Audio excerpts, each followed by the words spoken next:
हरे कृष्णा। आप सबका स्वागत है मेरे इस YouTube चैनल कृष्ण की ओर पर।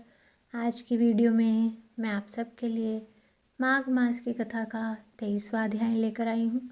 अगर आपको मेरी ये वीडियो अच्छी लगे तो मेरी वीडियो को लाइक और शेयर कीजिएगा और मेरे चैनल को सब्सक्राइब कीजिएगा और बेल आइकन दबाना मत भूलिएगा ताकि मेरी हर आने वाली वीडियो की नोटिफिकेशन आपको सबसे पहले मिलती रहे।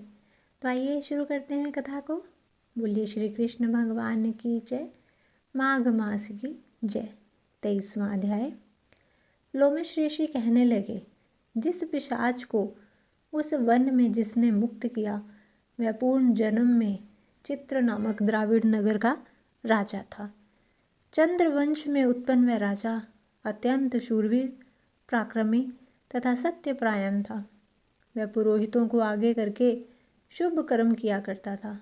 वह दक्षिणी समुद्र के किनारे पर स्थित प्रजा का पालन किया करता था।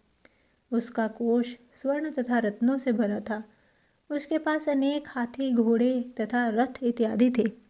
वह हजारों स्त्रियों के मध्य क्रीड़ा किया करता था। उसने अनेक यज्ञ भी किए। वह नित्य प्रतिदान दक्षिणा दिया करता था।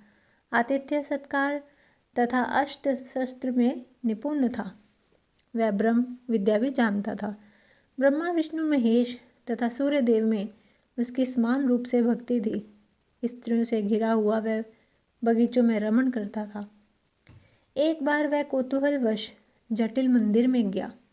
वहाँ वेद विहीन भस्म लगाए जटिल पखंडियों से उस राजा की बातचीत हुई।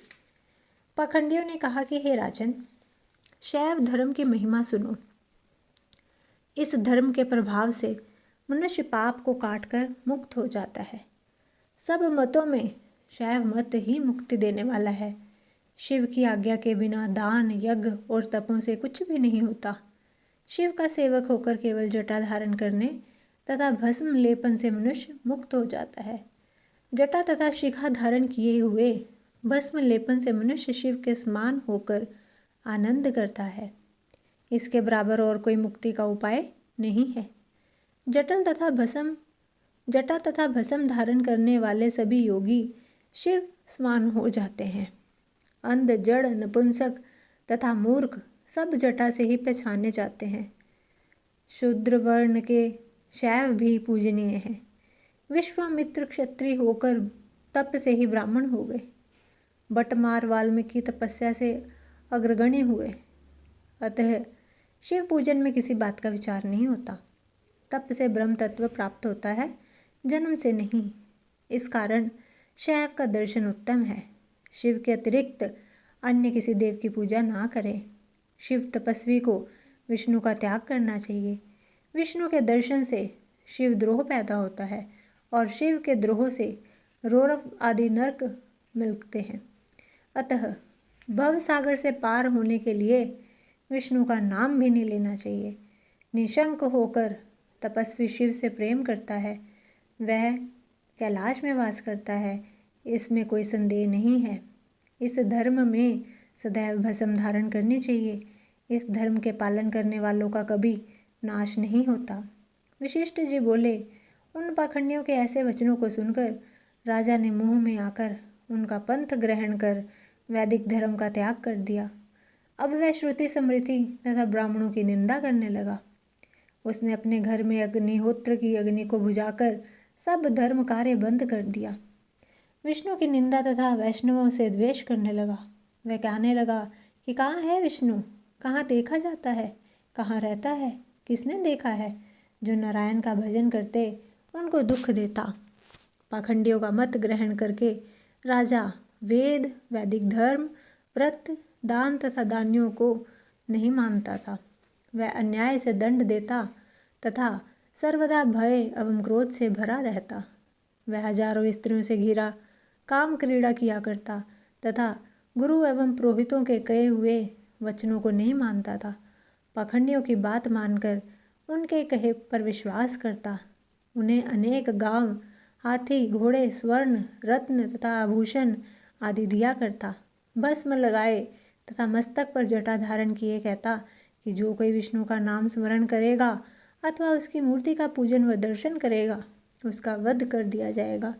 अतएव उसकी इस घोषणा से अनेक ब्राह्मण तथा वैष्णव उस देश को छोड़कर दूसरे देशों में चले गए।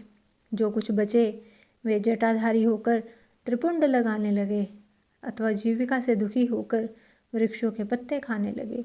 उस नगर में यज्ञ, पितरों का तर्पण, देवता तथा भगवान हरि का पूजन कोई नहीं करता था। राजा एवं प्रजा सभी विष्णु से द्वेष रखने लगे। शैवों ने विष्णु मंदिर नष्ट कर दिए, मूर्तियों को उखाड़कर समुद्र में फेंक दिया। इस प्रकार वह राजा और द्रविड़ देश के लोग निर्दयी, निष्ठुर तथा क्रूर हो गए। वहाँ पर ना वर्षा होती, ना गौएं बढ़ती। वहाँ के लोग केवल नदी के जल से जीते थे। जीविका से दुखी ब्राह्मण आदि वृक्ष नहीं लगाते थे और उन्हें राजा को कर देना पड़ता था। प्रजा अन्न का दूषण ना बताकर सड़ा अन्न ही व्यवहार में लाती थी। आचार विचार से रहित वह राजा कालख्य की तरह प्रजा का शासन करता था। बहुत समय पश्चात उस राजा की मृत्यु हो गई तो उसकी अंत्येष्टि आदि अधर्वोदेहिक क्रिया भी वेद विधि से नहीं की गई। तब यमदूत उस राजा को लोहे की कीलों वाले मार्ग से, जहाँ सूर्य की किरणें तप रही थी, वृक्षों की छाया न थी, जो अग्नि की ज्वाला से परिपूर्ण था, वहाँ लोहे के डंडों तथा कठोर मुदगरों से पीटते हुए ले गए। मार्ग में बड़ी बड़ी दाढ़ों वाले भेड़िए तथा डरावने कुत्ते उसे काटते थे। इस प्रकार दूसरे पापी मनुष्यों की हाहाकार सुनता हुआ वह यमलोक पहुंचा। बोलिए श्री कृष्ण भगवान की जय, माघ मास की जय। अगर आपको मेरी ये वीडियो अच्छी लगे तो कमेंट करके ज़रूर बताइएगा। मिलते हैं अपनी अगली वीडियो के साथ, तब तक के लिए हरे कृष्णा।